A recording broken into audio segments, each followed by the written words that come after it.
জয় হিন্দ। তোমরা দেখছো তোমাদের প্রিয় চ্যানেল ফিলসফিক্যাল সলিউশন সেন্টার। আজকে আমি তোমাদের সঙ্গে নিয়ে এসেছি নতুন একটি ভিডিও, যে ভিডিওতে আজকে আমরা আলোচনা করব প্রত্যক্ষ সম্পর্কে, অর্থাৎ চারবাক দর্শনে প্রত্যক্ষকে কিভাবে ব্যাখ্যা করা হয়েছে। আমরা এর আগে ন্যায় দর্শনের উপরে ভিডিও দিয়ে দিয়েছি, ন্যায় দর্শনে প্রত্যক্ষ বলতে আমরা কি বুঝি, কিন্তু চারবাক দর্শনে বলা হয়েছে the perception is the only source of the valid knowledge, অর্থাৎ প্রত্যক্ষই একমাত্র প্রমাণ। তাদের ইপিস্টেমোলজিক্যালের যে থিওরিটা তারা কিভাবে ব্যাখ্যা করেছেন সেটাকে আজকে আমরা দেখব। এটা কিন্তু পরীক্ষায় তোমাদের খুবই ইম্পর্টেন্ট একটা বিষয়।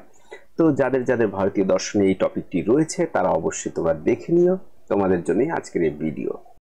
তো দেখে নাও, তোমাদের সামনে এরকম একটা ইন্টারফেস আমি তৈরি করে দিয়েছি। কিভাবে দেখো, চারবাক দর্শনের প্রত্যক্ষই একমাত্র প্রমাণ, এরকম একটা ইন্টারফেস আমি তৈরি করেছি। তো চলো আমরা ধীরে ধীরে এটার ভেতরে আমরা দেখি যে চারবাক দর্শনে আসলে কি বলতে চাইছেন এই প্রত্যক্ষ সম্পর্কে।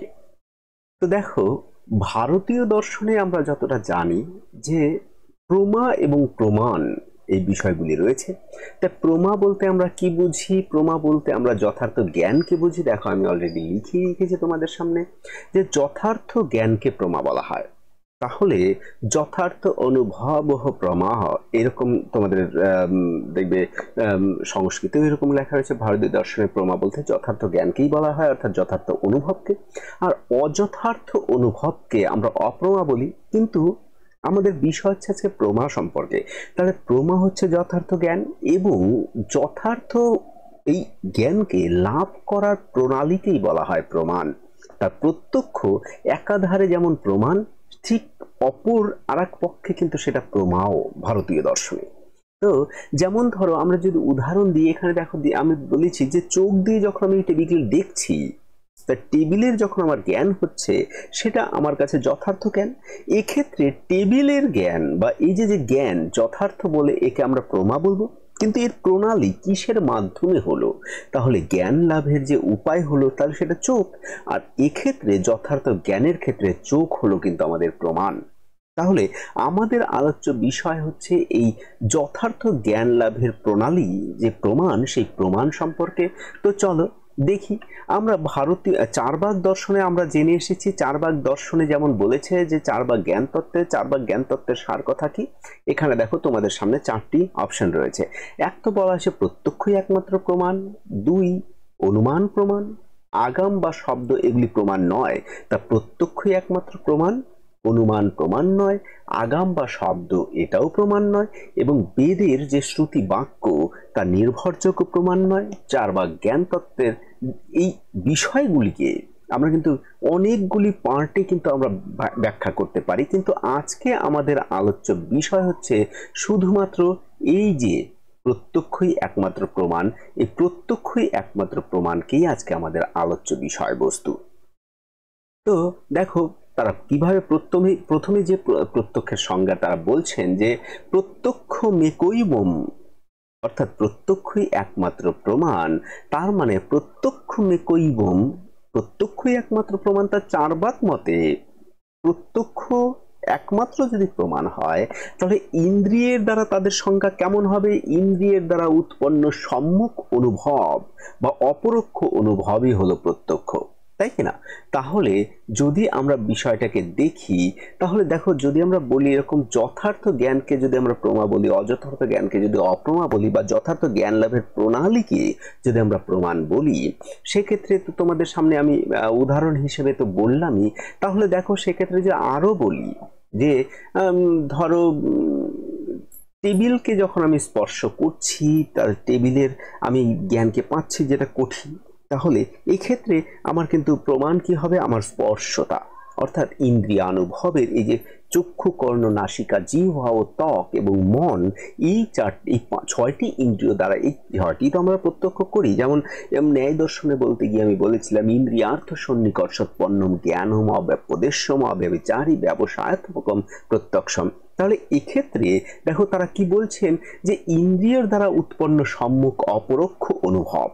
তার মানে যদি এরকম হয় ইন্দ্রিয়ার্থ সন্নিকর্ষৎপন্নম জ্ঞানম প্রত্যক্ষম, তাহলে এরকমও আমরা বলতে পারি।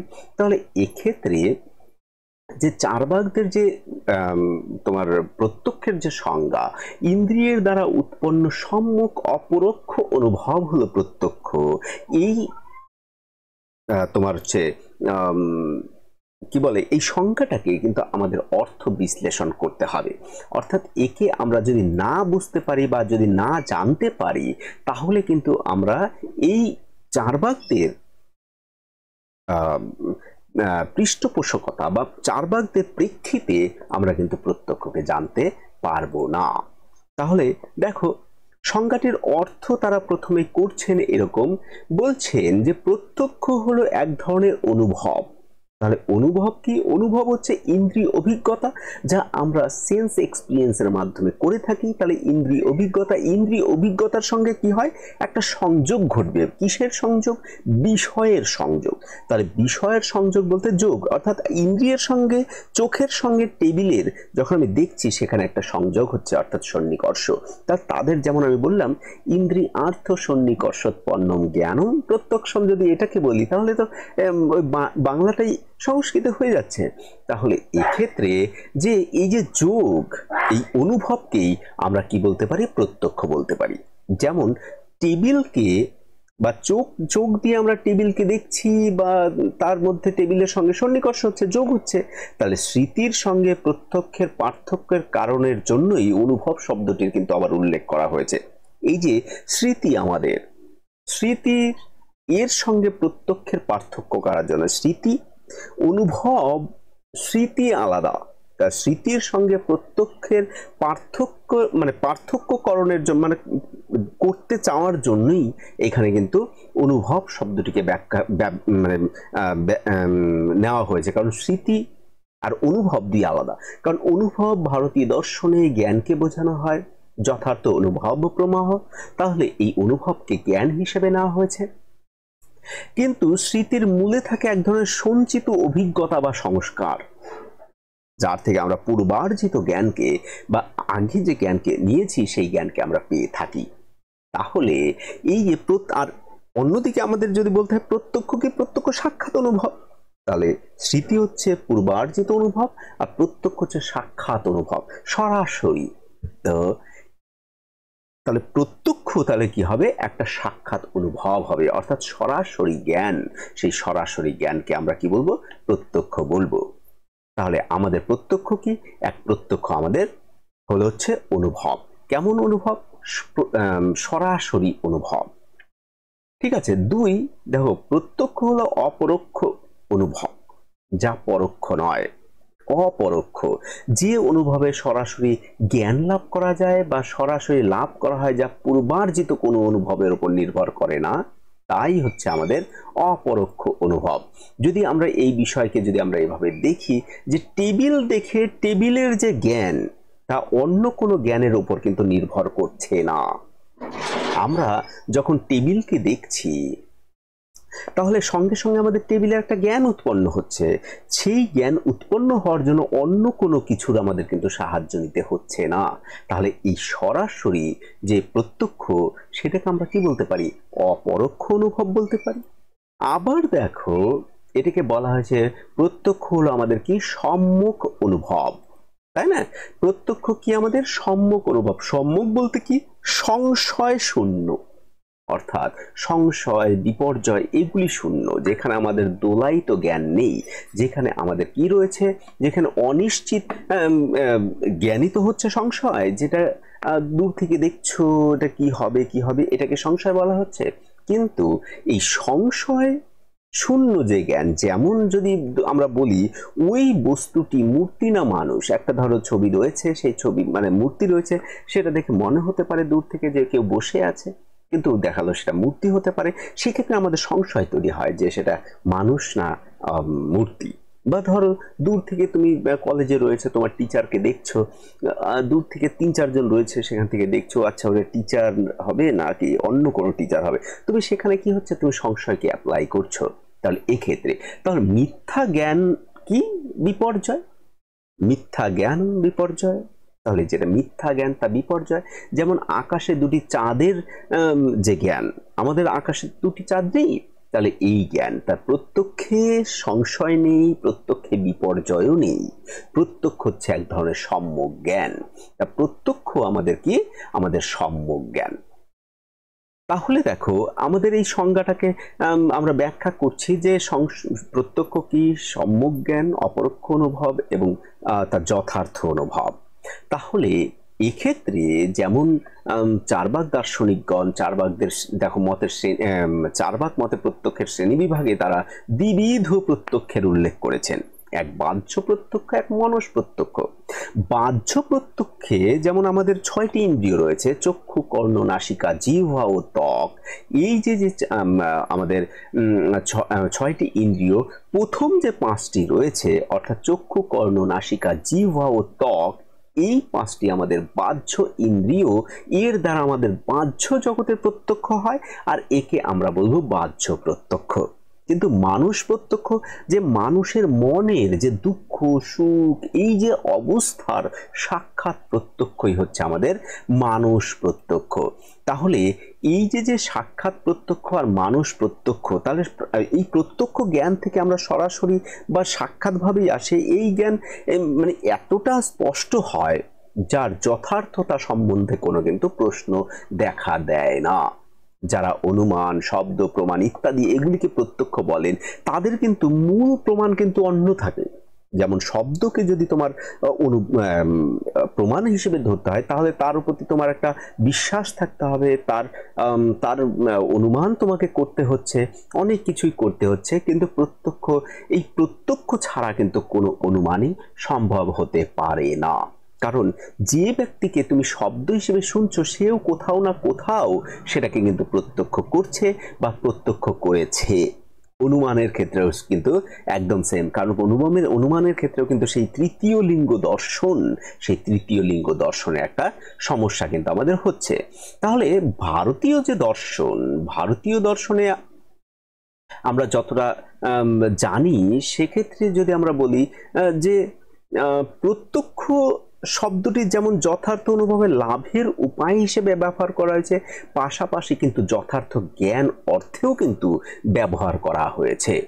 তাহলে চার্বাক এই যে দুই প্রকার দ্বিবিধ প্রত্যক্ষের কথাও কিন্তু তারা স্বীকার করেছেন। আবার তারা আরো দুই প্রকার জ্ঞানের কথাও স্বীকার করেছেন, সবিকল্পক প্রত্যক্ষ এবং নির্বিকল্পক প্রত্যক্ষ। তা চার্বাক মতে যে সবিকল্পক প্রত্যক্ষ কি, যার বিকল্প রয়েছে তাই সবিকল্প, অর্থাৎ দেখো যে প্রত্যক্ষে বিকল্প থাকে তা সবিকল্প। বিকল্প বলতে বিশেষণ, আর যার বিকল্প থাকে না তা নির্বিকল্প প্রত্যক্ষ। তাহলে এক্ষেত্রে বিকল্প শব্দের অর্থ হচ্ছে কোনো না কোনো ভাবে বিশেষ্য বিশেষণের ভাব, অর্থাৎ তার বিশেষণ বা বিশেষ্য থাকতে পারে। তার নির্বিকল্প প্রত্যক্ষ আমরা যা জানি, তা নির্বিকল্প প্রত্যক্ষ তোমার যার বিকল্প নেই। যেমন যদি ধরা হয়, ধরো আমি একটা কিছু দেখছি, কিন্তু সেটা কি বস্তু সে জ্ঞান এখনো হয়নি। আর যদি এরকম হয় যখন আমার জ্ঞান হয়ে যায়, তাই সবিকল্প প্রত্যক্ষ বলতে কেমন বুঝবো, যে সবিকল্প প্রত্যক্ষ সেই বস্তুর নাম একটা থাকতে হবে। অর্থাৎ আমি একটা কলমকে দেখছি, কিন্তু কলমের একটা জ্ঞান হচ্ছে, কিন্তু কলম সম্পর্কে আমার এখনো কিন্তু নাম জানা হয়নি, কিন্তু কলম সম্পর্কে আমার একটা ধারণা রয়েছে। কিন্তু পরে আমি যখন জানতে পারছি, তাহলে এটা আমার নির্বিকল্প জ্ঞান। আর যখন আমি জানতে পারছি যে দ্যাট ইজ দ্য কলম, আর তখনই কিন্তু তার বিশেষণ দেওয়া হচ্ছে, আর এটাই কিন্তু আমার কাছে কি হয়ে যাচ্ছে, সবিকল্প। এক্ষেত্রে যেমন দেখো চার্বাকদের ভ্রম প্রত্যক্ষের জন্য ব্যাখ্যা তারা কিভাবে দিবেন, যে ভ্রম প্রত্যক্ষ তারা তো মানছেন না, যা দেখছি তাই জ্ঞান হচ্ছে, তাহলে সেক্ষেত্রে আমার ওটাই যথার্থ জ্ঞান। কিন্তু কিছু কিছু সময় তো আমাদের প্রত্যক্ষ এমনও হচ্ছে যে ভুল প্রত্যক্ষ হচ্ছে, অর্থাৎ সেক্ষেত্রে ভ্রম উৎপন্ন হচ্ছে। সেক্ষেত্রে তারা কি বলছেন, তারা দেখো পরিষ্কার করে বলে দিয়েছেন চার্বাকরা এই ভ্রম প্রত্যক্ষ কিভাবে ব্যাখ্যা করবেন। চার্বাকদের মতে হচ্ছে সেই প্রত্যক্ষ প্রত্যক্ষই নয়, বলছে ওটা কোনো প্রত্যক্ষই নয়। কেন? কারণ ইন্দ্রিয়ের সঙ্গে যে বিষয়ের যে সংযোগ না হওয়া পর্যন্ত আমাদের কি হতে পারে না, আমাদের প্রত্যক্ষ হতে পারে না। অর্থাৎ আমি যখন রজ্জুতে সর্পভ্রম হচ্ছে, তার রজ্জুকে আমি রজ্জুর সঙ্গে, রজ্জু তার আমার বিষয়, তার রজ্জুর সঙ্গে আমার ইন্দ্রিয় কি হচ্ছে না, সন্নিকর্ষ হচ্ছে না, আমার অন্য কিছু হচ্ছে। এক্ষেত্রে তাহলে সেটাকে আমরা কোনোভাবেই আর ব্যাখ্যা করতে পারি না, সেটাকে কোনোভাবেই আমরা প্রত্যক্ষই বলবো না। তাই ভ্রম ভ্রম প্রত্যক্ষের কিছু দোষবশত হতে পারে, যেমন অপর্যাপ্ত আলো, দুর্বল দৃষ্টি ক্ষমতা, এগুলির জন্য। তাহলে অবিদ্যমান বস্তু যে যা বিদ্যমান নয়, যা বিদ্যমান বলে মনে হয়, সেটা আমার আসলে আমাদের কাছে কোনো প্রত্যক্ষের বিষয় নয়, তা সেটা কোনো প্রত্যক্ষ নয়। এক্ষেত্রে দেখো তোমাদের এই খুব একটা বড়, দেখো থিওরি তো খুব একটা বড় নয়, সেক্ষেত্রে আমাদের এখানে কিছু সমালোচনা আমরা বলতে পারি। সমালোচনায় তুমি কি বলতে পারো যে প্রত্যক্ষ, যে চার্বাকরা প্রত্যক্ষকে যে পরোক্ষ বা অস্পষ্ট বা অযথার্থ জ্ঞান হিসেবে নিয়েছেন, তাহলে অনুমান পরোক্ষ তাই অযথার্থ। তাহলে জৈনরা বলেন চার্বাকদের এই যুক্তিকে প্রত্যক্ষ জ্ঞানকেও অযথার্থ বলতে হয়। কেন?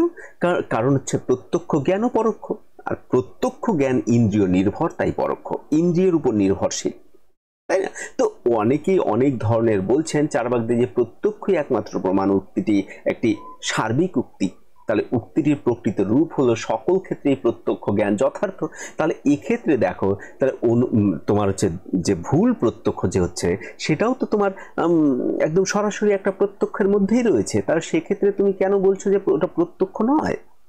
বা এটা যদি আরো যদি বলি, তাহলে অনুমানের সাহায্য নিতে হয় অনেক ক্ষেত্রে। তা সেক্ষেত্রে আমরা কি করে করতে পারি? তা প্রত্যক্ষের উপর নির্ভর করে সার্বিক উক্তি করা যায় না। তা প্রত্যক্ষের উপর নির্ভর করে কি সার্বিক উক্তি করা যাচ্ছে? তো আমরা মোটামুটি অনেক সমালোচনাকে দেখতে পারি, কিন্তু এর মধ্যে অনেক সমালোচনা রয়েছে।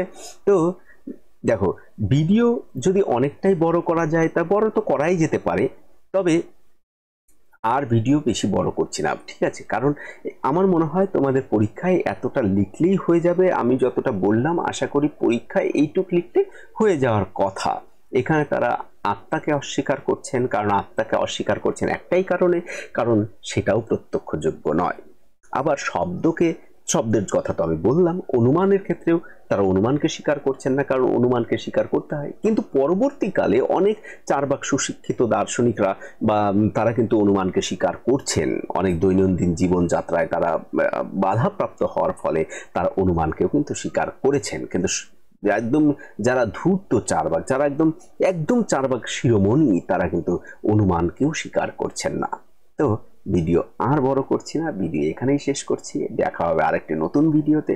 ততক্ষণ সবাই ভালো থেকো, সুস্থ থেকো। জয় হিন্দ, জয় ভারত।